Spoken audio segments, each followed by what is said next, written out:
근데 생각이 다르면 뜻은 같아도 우리가 개혁을 해보자고 하는데 전부 다 개혁하려고 하는 의사가 달라요. 그러면 이게 개혁이 되겠어요? 또 싸워. 그러니까 이제 일시적으로는 어떤 적이 나오면 그놈을 상대로 해서 뭉치고 싸우는데 이제 그것을 극복하고 나면 내분이 일어납니다. 싸움이 그칠 수가 없어요. 이런 거는 사실은 개혁 행동도 아닙니다. 올바른 이해의 기초에서 함께 깨지지 않는 서로 분열될 수 없는 지점, 이게 화쟁이에요. 화쟁이라는 말은 그냥 있는 거 대충 같이 하자는 게 아니라 중도가 화쟁이에요. 중도를 떠나버리면 분열이 일어날 수밖에 없습니다. 그래서 결국은 이제 여기에서 존재를 만드는 것이 뭐냐 하면 우리는 왜 아까 느닷없이 우효를 하나 만들었죠? 물론 내가 설명하고 싶어서 만들었어요.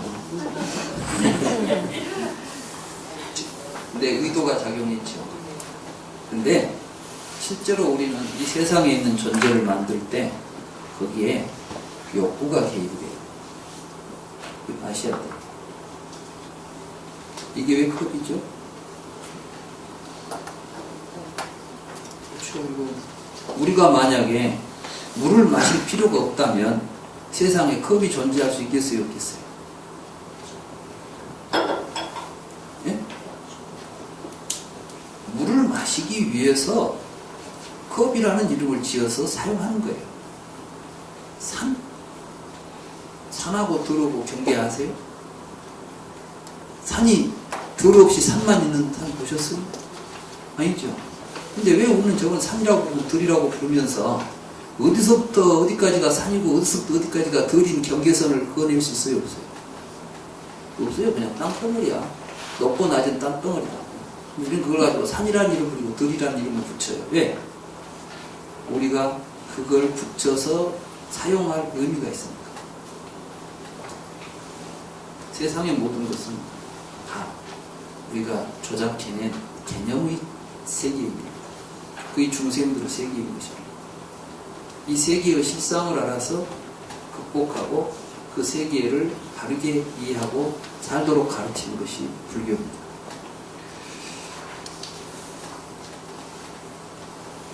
이때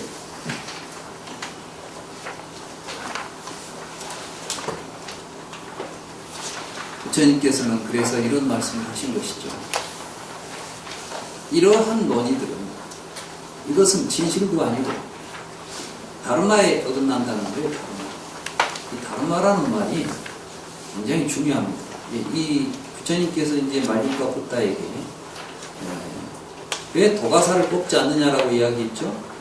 지금 말림과 붓다의 도가사는 뭐냐면 그 물음을 묻고 있는 상태가 도가사를 지금 막고 있는 상태예요. 사견에 지금 사로잡혀 있는 상태예요. 그런 것들이, 그런 물음들을 네 스스로 그런 물음이 헛된 것이라는 것을 알고 버려라는 이야기예요. 세간을 누가 만들었냐? 이런 질문은 질문이 아니라는 사실을 깨닫도록 가르쳐 놨더니 아직도 누가 만들었는지 왜 대답을 안 했어요? 이렇게 묻고 있는 거예요, 지금. 모르면 모른다고 하세요. 이런 이야기를 하는 거예요. 지금 부처님 몰라요? 알고 모를 것도 없는 이야기 아니야. 그죠? 그래서 이제 불교의 중도에 대한 이해를 하시게 되면 여러분들은 세상을 보고 묻고 답하는 우리들의 태도가, 우리들의 의식이 달라집니다. 다시 말해서 여러분들의 의식이 개조됩니다. 불교는 지금 여러분들이 가지고 있는 생각을 가지고 이해를 시키려는 것이 아니라 여러분들의 의식 구조를 통째로 변화시키려고 하는 게 불교입니다.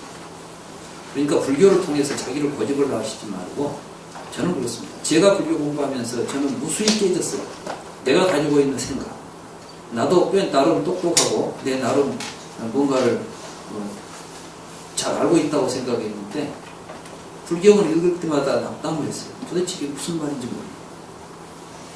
그런데 결국은 내가 잘못했구나. 나의 자기 반성을 통해서 결국은 시각을 잡아갈 수밖에 없었다. 결국 우리는 끊임없이 우리 자신이 가지고 있는 잘못된 생각으로부터 벗어나는 이런 공부를 해야 됩니다. 이것이 불교입니다.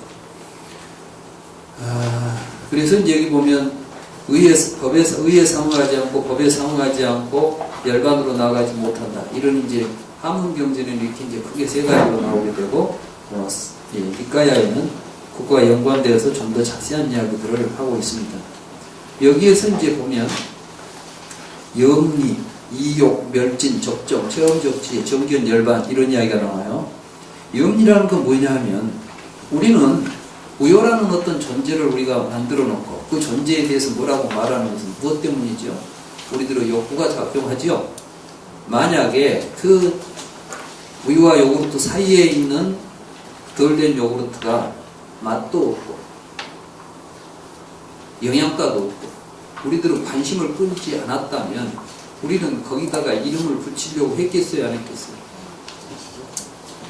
그럼 그것이 있네 없네 우리에게 의미가 있겠어요, 없겠어요? 존재도 아니고 존재 아닌 것도 아니고 아무 의미도 없어요. 그런데 우리가 거기다가 이름을 붙이는 것은 무엇 때문에 그래요? 갈망 때문에 그래요. 근데 그 갈망이 일시적으로만 취해지고 다음에는 더 이상 갈망이 사라져버리면 존재가 계속 지속되겠어요, 안 되겠어요? 안 돼요. 그러니까 계속해서 그 갈망을 취하게 돼요.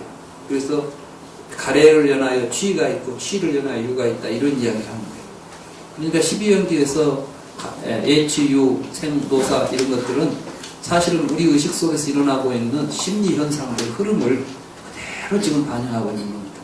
여러분들은 아직 들여다보지 않아서 모르죠. 그러니까 이제 결국 불교 공부를 한다는 것, 이것은 연기를 관한다는 것은 그 연기법 나오는 단어를 보고 있는 게 아니라 그것들이 여러분들 자신 의식 속에서 내가 지금 왜 컵이라고 하는 게 왜 컵일까? 여러분들이 이게 여러분들의 욕구가 달라지고 다른 욕구를 가지고 다르게 취하게 되면 이건 다른 존재가 돼요.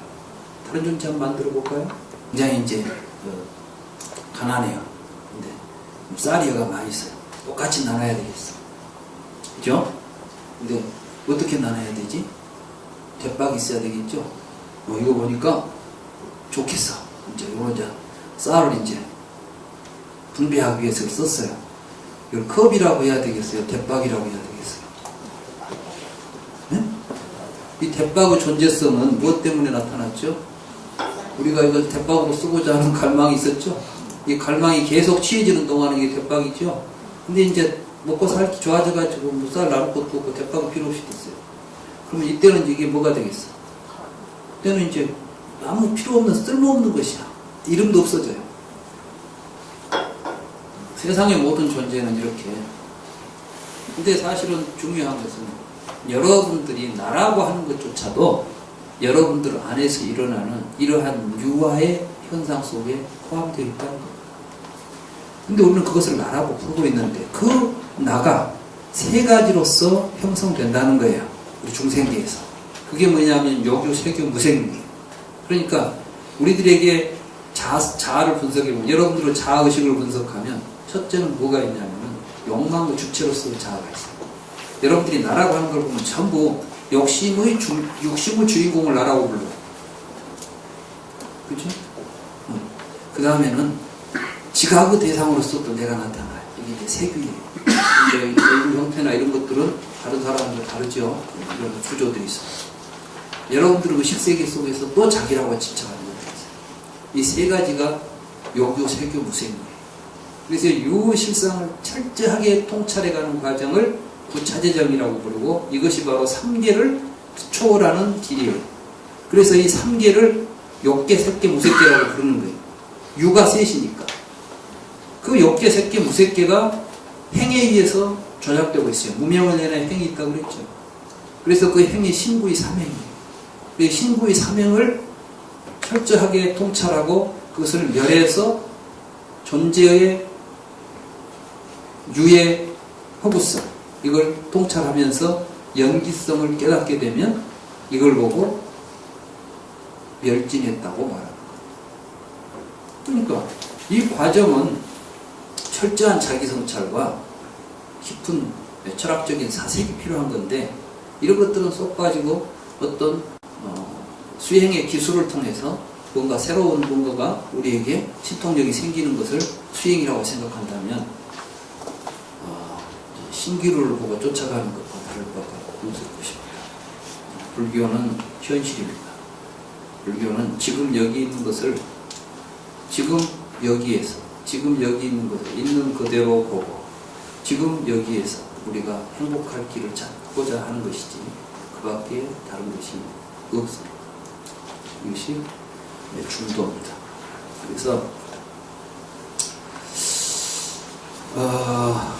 여기 보면 영혼이 육신이라고 주장하고 다르다고 주장하기도 하고 9페이지 있죠.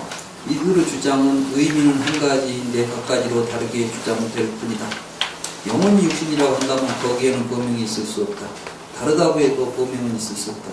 그러므로 이변을 따르지 말고 마음을 바르게 하여 중도를 행할지니 소위 무명을 내는 행위고. 그러니까 이제 무명 때문에 나라는 놈이 있어가지고 생사가 있고 무명이 멸하면 생사가 사라진다. 이렇게 알아야 된다. 이렇게 이제 말하는 것인데 우리 불교 공부하시는 분들이 연기설 이야기할 때 유전문만 파고들지 판멸문은 별로 거론을 안 해요. 그래가지고 유전문 가지고 이거 윤회냐 아니냐 이런 이야기를 하고 있는 거예요.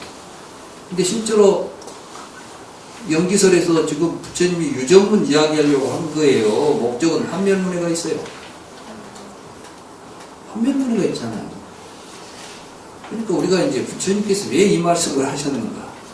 불교의 전체적인 어떠한 목적이나 취지를 가지고 불교를 이해할 필요가 있겠습니다. 그리고 그걸 이해하는데 출발점, 이렇게 국가의 침묵과 연결되어 있는 중도적 관점입니다. 그 중도적 관점을 다르게 이해하기 위해서 노력해야 한다. 이게 오늘 제 이야기의 내용이 되겠습니다. 감사합니다.